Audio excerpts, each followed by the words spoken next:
Today, let's learn a new type of function together.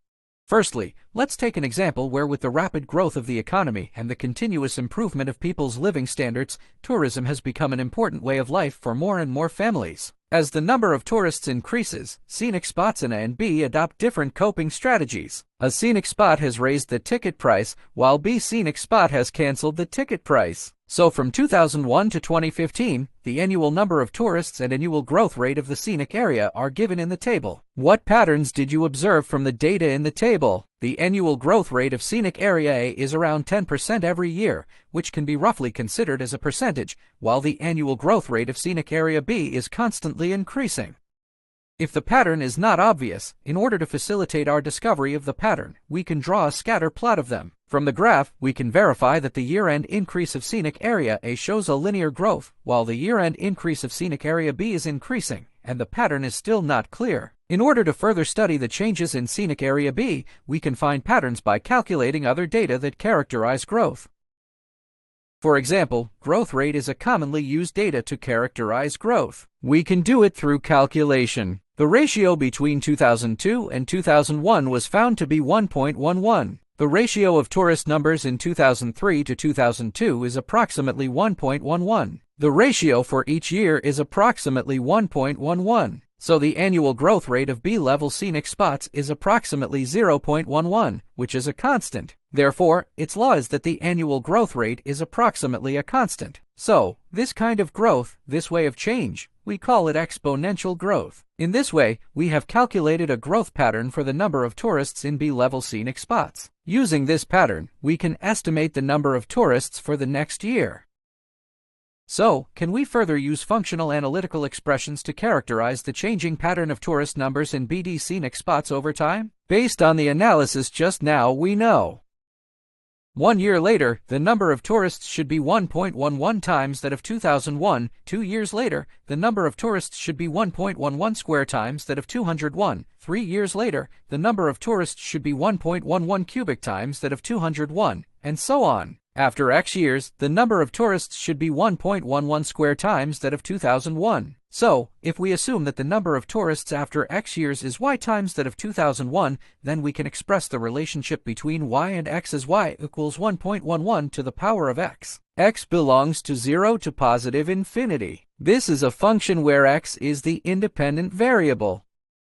Okay, now let's take a look at example 2 again. When a living organism dies, the original carbon-14 content in its body will decay according to a determined ratio, which we call the decay rate. After approximately 5,730 years, it will decay to half of its original value, and this time is called half-life. So, according to the above pattern of change, what is the relationship between the carbon-14 content in dead organisms and the number of years of death?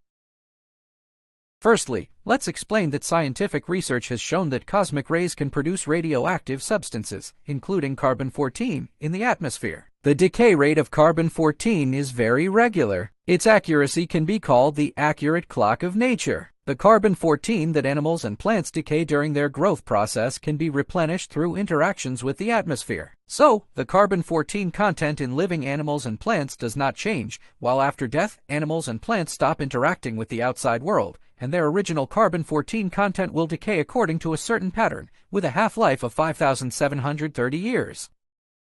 This is also the reason why carbon-14 is commonly used in archaeology to infer age, and the way the decay rate constant changes is called exponential decay. So, regarding the knowledge just now, let's take a look at death. What is the carbon-14 content in a dead organism, and what is its annual decay rate? Can we use functional analytical expressions to characterize the carbon-14 content in dead organisms over time?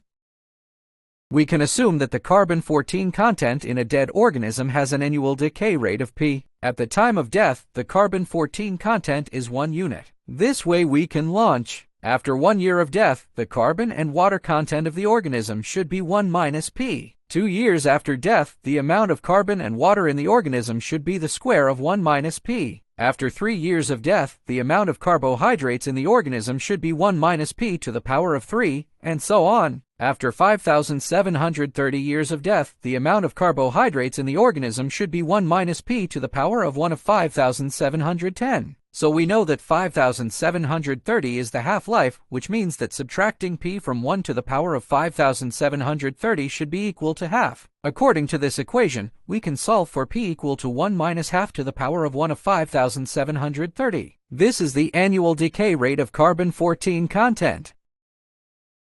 So let's bring the value of p back to the analytical expression. We can obtain the carbon-14 content in a dead organism, and if it becomes y after x years, the relationship between y and x is that y is equal to half of the 5730 f power of x, and x belongs to the range of 0 to positive infinity. This is also a function where x is the independent variable. Through the above two examples, let's compare the growth of tourist numbers in B1 scenic area with the decline of carbon-14. What are the common characteristics of the changes reflected by them? Firstly, we can see from the data that their rates of change, namely growth rate and decay rate, are constants. So from the perspective of function analysis, if a is used to replace the base 1.1 and half to the power of 1 of 5730, then both of their forms are y equal to the x power of a.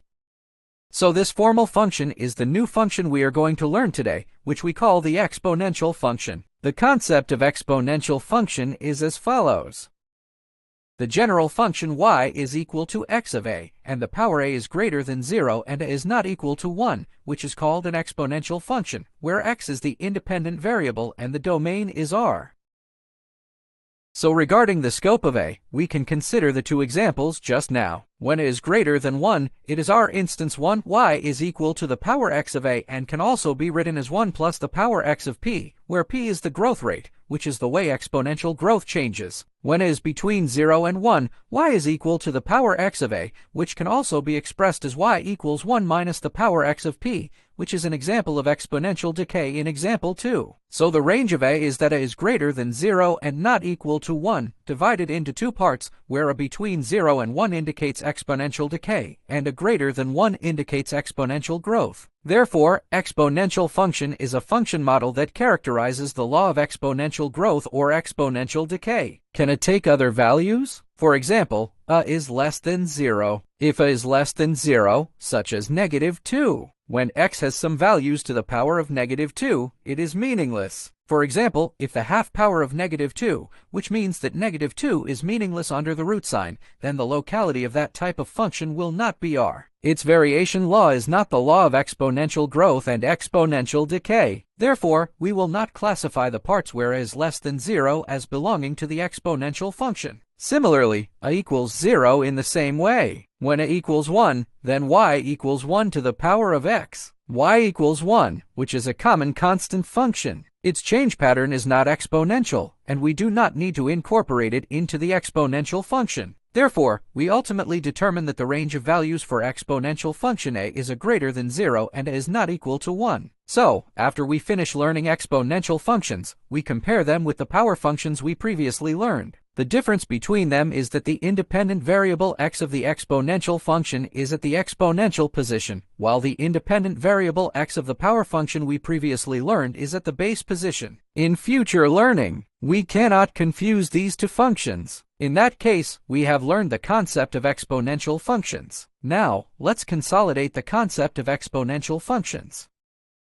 Let's take a look at example 1 first. Given that the function fx is equal to the power x of a is greater than 0 and not equal to 1, and f3 is equal to pi, calculate the negative values of f0, f1, and f-3. We know from the condition that fx is an exponential function, and a condition that the function satisfies is that f3 equals pi. We know that there is only one parameter a in the concept of exponential function, so we can solve for the value of a by substituting the given condition f3 into the analytical equation. Therefore, the solution to this problem is to first find the analytical formula for fx, and then calculate the values of fo, f1, and f-3. The problem-solving process is as follows.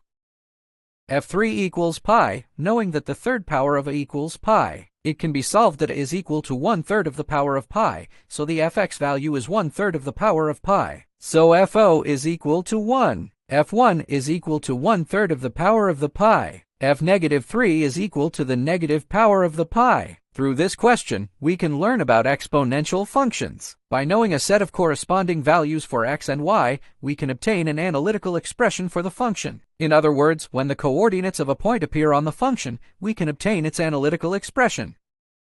Next, let's take a look at another exercise. Which of the following images may represent an exponential function? We haven't learned the graph of exponential functions yet, but we can judge this problem based on the characteristics of exponential functions. Based on the example just now, we know that the variation of the exponential function is not linear, and the power x of a is greater than 0, so the value of his power x cannot be negative. So, based on these conclusions we can conclude that a, b, and d do not refer to the graph of the function. Therefore, the answer to this question is C. Through this question, we can further understand a variation pattern of exponential functions and some characteristics of their values, which will be helpful for our future learning. Let's take another look at exercise 2. Given that fx satisfies the following conditions, fo is equal to 3, fo.5 is equal to 2 compared to fo, f1 is equal to 2 compared to fo.5, until f0.5n is equal to fo.5 times n minus 1 equals 2. N is a positive integer. Find the analytical expression for function fx. Pay attention to the conditions of this question, as the following equations exhibit a constant rate of change. That is to say, for every 0.5 increase in x, its function value will double. This is the pattern in example 1 where for every unit increase in x, the function value will change by 1.11 times its original value. Therefore, we can assume that the growth pattern of this function should be exponential growth. But we know that the exponential function fo should be equal to 1, so this question should not be an exponential function, but rather a composite function constructed from an exponential function. So, we can first calculate the base of the exponential function based on its growth rate, and then determine an exponential function through compounding.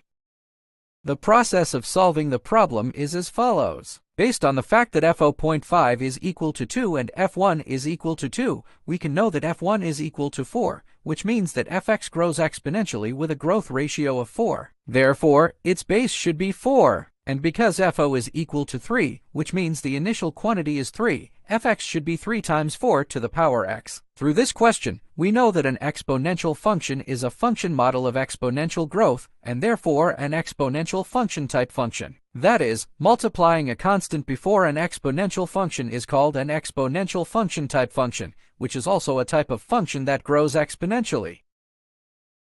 Now that everyone is familiar with the concept of exponential functions, let's further study the first two examples. In example 1, if each tourist travels once on average, it can bring in revenue to the local area in addition to 1,000 yuan in tickets. The ticket price for scenic area A is 150 yuans. Compare the changes in tourism revenue between A and B over the past 15 years. In example 2, we can study how much carbon-14 content in a certain organism will decrease to its original level after 10,000 years of death. Let's first study the first question.